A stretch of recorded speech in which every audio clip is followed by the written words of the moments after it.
and a very revered legal icon, Are Afe Babalola. You accused him of corrupting the Supreme Court. You accused him of libel. And you accuse him of leveraging his influence in the judiciary to deny you justice. You made reference to a particular case.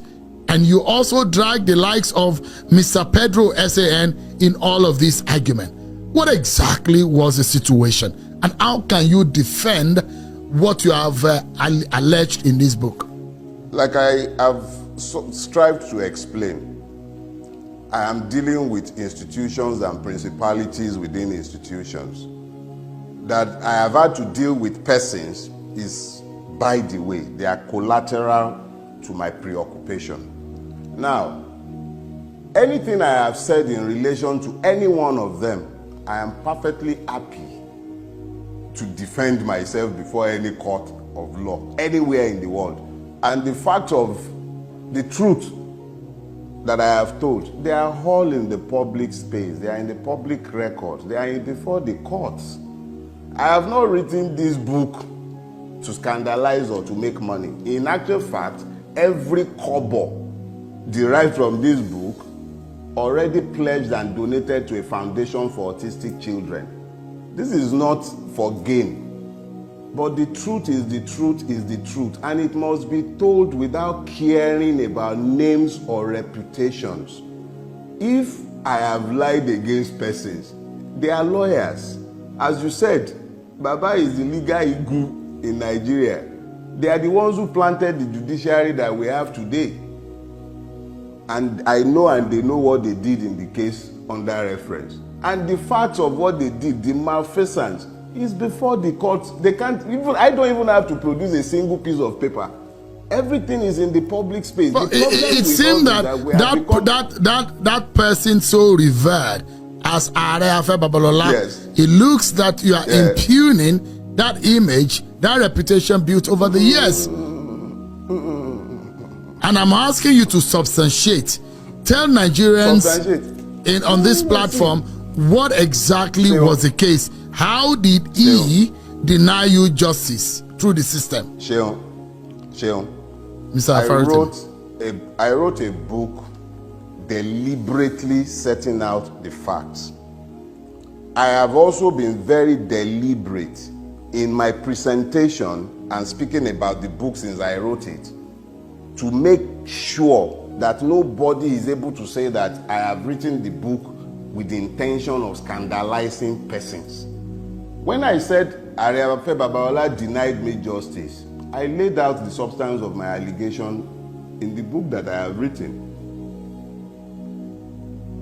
If I begin to deal with the nuts and bolts of it on your podcast or in the press, that's why you've never seen me tweet any part of the allegation or speak about it publicly. I've put it in a book.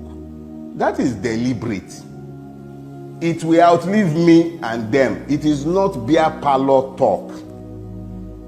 It is me putting my words in writing. It is indelible. Nobody can touch it again. Before that book was written, my major prayer was that Are Afe Babalola should live to read that book, or at least have somebody read it to him, or at least have somebody tell him about it so that he's able to rebut, and nobody is going to turn around later on and claim that, why didn't you say this when he was alive? In actual fact, that was why I sued him in his lifetime, so that there would be record that I challenged him with the facts when he was alive. And thanks to God, the God who has given all of us life, he has preserved him as he has preserved me. Are Afe Babalola is alive and well. He is well able to challenge the facts as I have laid them out. So when I say that he denied me justice, even you who has read the book, let me just say this. How do you explain that the person who was the chairperson at my wedding was the judge, the chairperson at my wedding, who has not talked to me and has kept a distance and been very malicious towards me since 2003. She has never had a word to say to me. That was the person, my very first employer as a lawyer. That was the judge that the case was assigned to. my case against Afe Babalola was assigned to that judge. And you think that you couldn't have gotten justice? How could I possibly have gotten justice from a judge who hadn't spoken to me, who was chairperson at my wedding, who was the first person to ever employ me? And that One would imagine that kind of person would be in your favor, not against you. Oh, I didn't need anyone to be in my favor. But as I said in the book, the moment the case was assigned to her, I called the former head of chambers and told him, see, they've assigned my case to this woman. If I write a letter demanding that the case be removed, it will be construed as me being malicious. I'll leave it, since she's not the substantive judge. She's meant to be the I can't remember what they call those things. When you file a case, first it goes to a judge before it goes to trial. She was just meant to just take the preliminary issues. But she killed the case before it even went. That's another story, and it's been told. See, justice must not only be done, it must be seen to have been done. She adjourned to rule on a preliminary objection. We wrote 2 letters to the court to find out when the ruling will be delivered, and copied our first chamber. Nobody ever responded. 9 months after her adjournment, she delivered the ruling without even informing us. We just happened to be in court for something else, and we realized that she had delivered her ruling without ever informing us. I have provided more. Look, my own is this. Before the book was written, I was pressured. I was under a lot of personal pressure that I must write this book and it must be in the public space, because none of us will live forever. Now I have written this book. Those who feel aggrieved by the book should do me the favor of suing me. I have not whispered in a beer parlor. I did not talk in some back room somewhere. I have written a book. It is in the public domain. If they are aggrieved, let them go to court. Maybe everybody, they tell us in Nigeria, go to court. Okay, so me, I'm saying to them as well, go to court. But you have not still told me on this platform, and perhaps a lot of my audiences who have not read the book, what did Are Afe Babalola do to you? You are making this sound like some personal grievance between myself and Are Afe Babalola. I'm saying it is not personal. I'm saying that Are Afe Babalola corrupted the judiciary. And in corrupting the judiciary, it came across my practice. When I came across it, I challenged it as a lawyer, and I fought it to the point where he could not enjoy the fruit of his exertion in the Supreme Court. In writing the letter that he wrote to the then Chief Justice of Lagos State, Ayomide Philip, he libeled me. He suggested that I should be derobed, that what I had done was deserving of sanction, and I should have been struck off the bar. And when I saw this, knowing what I already knew of what he did, I wrote a letter asking that he should withdraw that letter that he had written that was libelous of me. And he declined. Arrogantly so, he declined. And I sued him for libel. And when I sued for libel, the machines of corruption went into overdrive, and a case that should never have been killed at the preliminary stage was killed. Everything about the case, the judge to whom it was assigned, the manner of the handling of the case, 9 months after it was adjourned for ruling, 9 months. The procedures are clear. It shouldn't be longer than 3 months. 9 months without informing us, in spite of the fact that we had written 2 letters to request to be told when the ruling will be delivered. So, and then the ruling went as far as to say that, look, Sheung, there are some things that should not be reduced to person. This has nothing to do with persons. If Areafe Babalola was the only person who is licensed to enjoy that level of impunity, that's different. It's not about him. It's a system-wide problem. You simply can't get justice from the system. When I spoke about him and the others, they are merely as examples. He has nothing to do with persons. I don't know him as a person beyond what I have described. I think I've only ever set my eye on him once in my entire life. I described it in the book. It was at Heathrow Terminal 5. That was the only time I ever saw him in my life, and it was before this occurrence. So it's nothing personal. But if persons have perpetrated evil and they have reinforced it and built a system that is as patently evil as the one in which we are living, it becomes the duty of the conscious. If you are conscious of that evil, you must speak against it.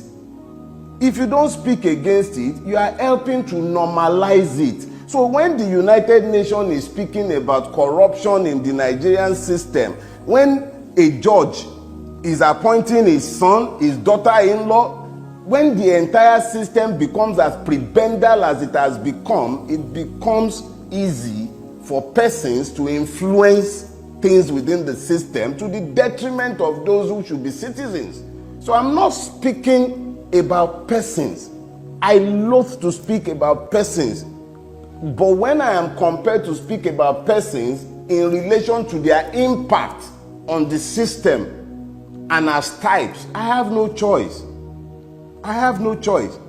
It is whether what I have said is the truth or not. That should be what counts. It's not about the person. I don't care about names.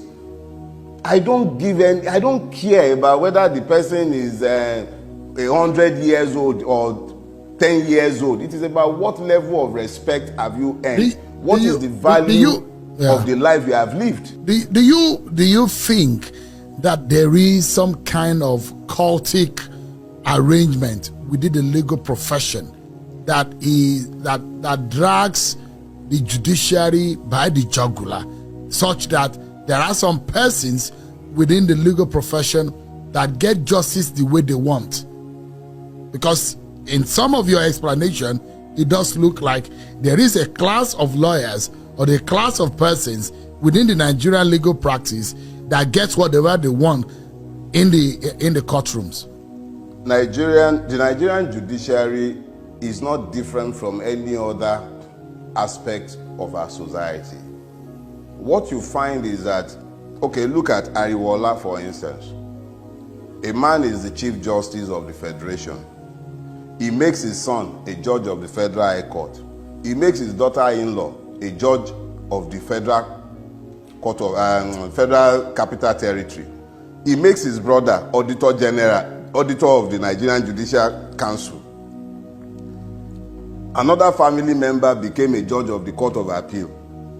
When you have these egregious abuses of the Judicial Code of Conduct, when they have more or less turned judicial appointment into a family inheritance, when it is the girlfriends and wives of politicians that become judges and justices, what you find is a replication of what you have in the police, in the custom, and in every other aspect of our society. So it is not as if there is a special court in the judiciary or at the bar. No, not necessarily.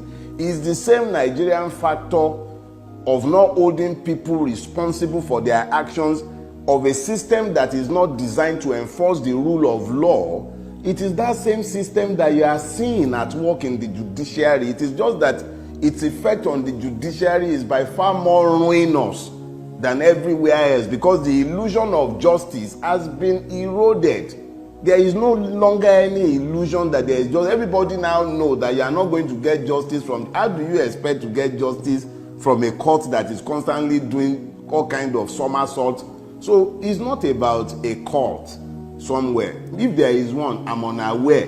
But I do know that with every other Nigerian thing, when some people have conquered a space as though it were to be a territory, you then find a succession of their children, their friends, and assigns being placed in offices, and the person who has appointed you, to a very large extent in a prebenda system, gets to dictate what you do. So we've managed to evolve a judicial system that works to deliver justice to the poor and to the rich and powerful, but only judgment gets to the poor.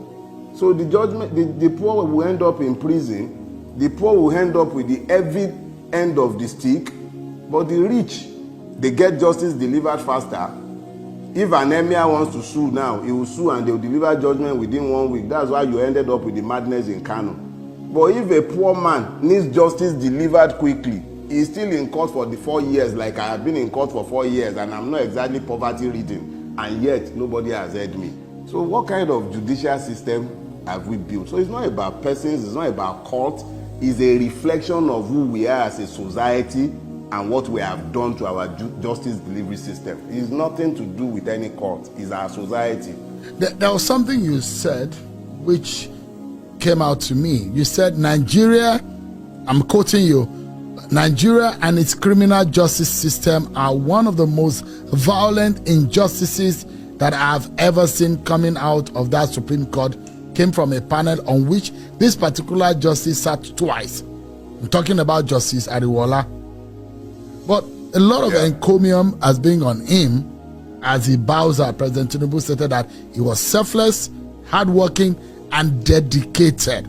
Don't you see that your opinion of the CJN or the retired CJN differs from that of the president or some section of the Nigerian public?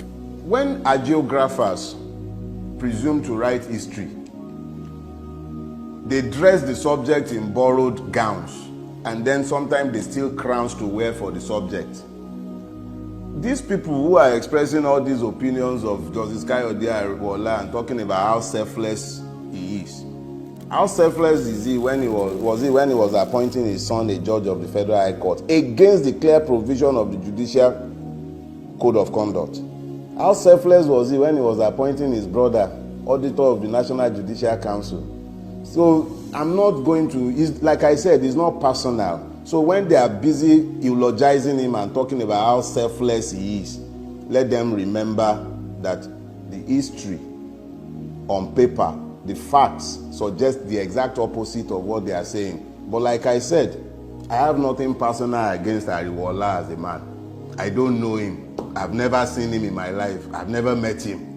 So whatever it is that they say he is, history will judge all of us eventually.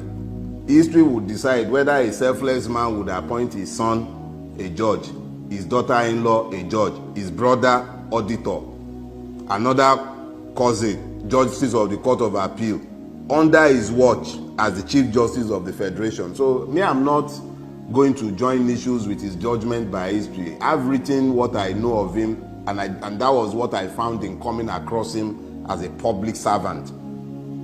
Other than that, I don't know him as a person. I have merely given my account of what I know. Those who are busy dressing him in borrowed gowns, they can enjoy themselves. History will take those gowns off him in due course. Coincidentally, there was a matter in court with the former Minister of Finance, Kemi Adeosun. And it looked to me that this is yet another kind of frustration that you express in this book about the state of our justice system. How sad do you think this scenario for you based on how you express it in the book? Mike, I had a case. I was being tried before Justice Dada, and whilst I was there, two people were equally being tried by the EFCC before Justice Dada. The lady was trying to procure a visa to the United Kingdom, and she was trying to do this using forged documents. And the second accused, our co-accused, was the one who was more or less like the travel agent who provided the forged document. Whilst I was there, whilst my own case was also going on, this pair were convicted and sentenced to prison. It was the same week that they were sentenced to prison that the Kemi Adeosun story was breaking in the Nigerian press. And I was looking at this, in this same society, where somebody who was trying to escape the madness of Nigeria in a desperation, yes, not condoning criminality, in a desperation, she procured forged documents, the system with the agency of the EFCC ensured their imprisonment. But Kemi Adeosun, a minister of the Federal Republic of Nigeria, forged their own NYSC paper. What happened to her? Nothing. So for the poor, you have judgment. For the rich, you have impunity. So it's merely, again, like I said, it's not about persons. As you can see, I cannot even remember the name of the victims. They are without names. I just remember that it was another Nigerian, male and a female, and they were victims of the system. The same system that criminalized them, forced them into lives of criminality, was also very effective in ensuring that they were punished. But someone like Kemi Adeosun sat in the office of the Minister for Finance in this country, doing so with forged NYSC papers, and nothing happened to her. There is another story I told in there of a gentleman I went to law school with. He was convicted of a misdemeanor in his undergraduate years in the UK. The Council of Legal Education refused to call him to the bar. I don't know if they've called him to the bar now. But the same Council of Legal Education, the same Nigerian Judicial Council, he sat watching. Who has asked Justice Flora Azinge to name the senior advocate of Nigeria that was attempting to bribe her? Up until today, nobody. So it's painful, but the reality is that Nigeria is not blessed with a justice delivery system. There is none. The sooner we all wake up to the reality and just admit to our problem, the better for all of us. So the question, because in all of this, you've established and you've shown some of the practical, you're not talking about things that you plucked from the root. You're talking about your personal experiences in the Nigerian judiciary, in your own practice. But it does look like a hopeless case for anyone seeking justice in the Nigerian judiciary. How do you think anyone can get justice? What are the hopes? How do we get out of this quagmire? And you have said that it is a societal problem, and it's not only typical of the Nigerian judiciary. There are other sectors. What can we do? And I'm hoping that there will be solutions for us to be able to get the kind of judiciary that we wish for. We can't wish for anything, and we can't pray our way out of our mess. We can't even fast our way out of this mess. We have to be decisive enough in telling ourselves the truth. We have a problem, and that problem is not just our judiciary. Our problems lies in our mirrors. All we need to do is look in the mirror and we'll see our problem staring right back at us. The problem is not just if it was just the judiciary, we'll be talking about, okay, let's reform the judiciary. But when you are done reforming the judiciary, what are you going to do about our legislative arm? What are you going to do about our executive? What are you going to do about our police? What are you going to do about our customs? What are you going to do about we ourselves, our society? Ghanaians will not people any of our sectors. We are the ones who will still people it, and the question is, what have we done with it? So when you are asking me what the solutions might be, it is the same solution I've prescribed for the judiciary that I will prescribe for the police, that I will prescribe for our educational system. We need a drastic and urgent, radical turnaround. We have to admit to the fact that where we are is not desirable at all. Where we are, let's stop lying to ourselves that the excreta that has covered us is merely mud. It's not mud. It's foul excrete. We need to admit to it first. If we are going to walk away from it, we must admit to the undesirability of our situation. So the only thing that will save Nigeria, whether we like hearing it or not, there has to be a revolution of our minds before we can even talk about a revolution of our systems. But the system itself is what has conditioned all this to be happening, because there are no consequences for bad behavior. If there were consequences for bad behavior, this will not continue. But everybody has come to the knowledge of the fact that anything goes in our country. There is sheer impunity everywhere you turn. The apogee of the impunity that has come to define our lives as Nigerians is when you hear them tell you, go to court. That statement is pregnant. It tells us of the failure of the state that we have built. When people who are flagrantly disobeying the laws and trampling all over the rights of individuals will look you in the eye and tell you, go to court. Before it used to be go to the station, now go report me for station. Now it's no longer report me for station, it's go to court. And the most grueling and gruesome statement of the level of impunity that you are able to deploy, even with the instrumentality of our Supreme Court, are decisions such as the one you saw in Lawan, the like you saw in Akpabio, and the one that was done in the case in question in my book here. So it's not about something, it's not like it happened in my, like I described in my book, and it's happening every day across the length and breadth of Nigeria, from the magistrate court. I think the other day a lawyer was busy broadcasting from a magistrate court, I think in Lagos, talking about how the magistrate, the clerk was demanding bribe before perfecting a bail. The thing, see, stop listening to me. Go out. There is enough out there to tell you how decadent the system has become. It's not about me. It's about the truth.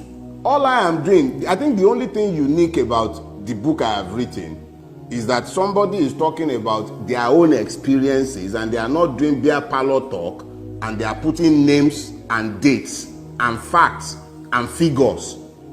That is the only thing that is different. I have come to paint the details. That thing that the United Nations Office of Drug and Crime are telling you blithely, talking about general, the same thing that Mr. Ebonshofunde SAN was talking about when he says judicial reputation is at an all-time low. That Supreme Court judgments have become perfunctory. That is not Dele, that is the venerable Ebonshofunde SAN. Do you know that man is a doyen of our profession? Mr. Farotimi, language. Mr. Farotimi, can we expect any, if Justice Kekere decide to take bring out some very major judicial reforms, do you think we can see some kind of changes? And if there is a possibility, what kind of judicial reforms can you see? We've seen a 300% in the rise of pay to judicial officer.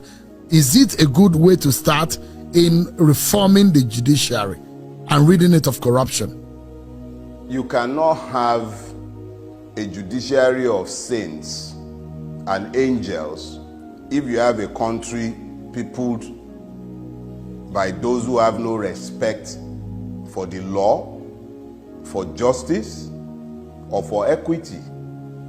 It is impossible to have a judiciary that is free of corruption when every other aspect of our society is as debased and corrupt as it is.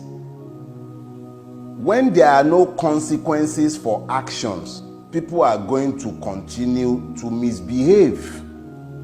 So if we're talking about reforms, the reforms cannot be solely about the judiciary. It's a society-wide thing. But if we are focusing on the judiciary, you have to take a look at the process of appointment. If politicians that we have all universally agreed are largely corrupt and crooked are the ones who are appointing judges, what kind of judges do we expect them to appoint? The judges are bound to be reflective of those who are appointing them. So you need to first of all look at, one, how are you recruiting your legislators? How are you recruiting your executive? Because they are the ones who end up influencing the appointment of judges. How are you doing this? So you cannot retain this decadent system as it is and then be expecting that the judiciary would, by some magic, be different from the rest of the system that has produced it. So, talking about the judiciary, yes, we can talk about it sectorally, but it does not change the fact that it is merely a reflection of the society in which it operates. It is part and parcel of our society. Let me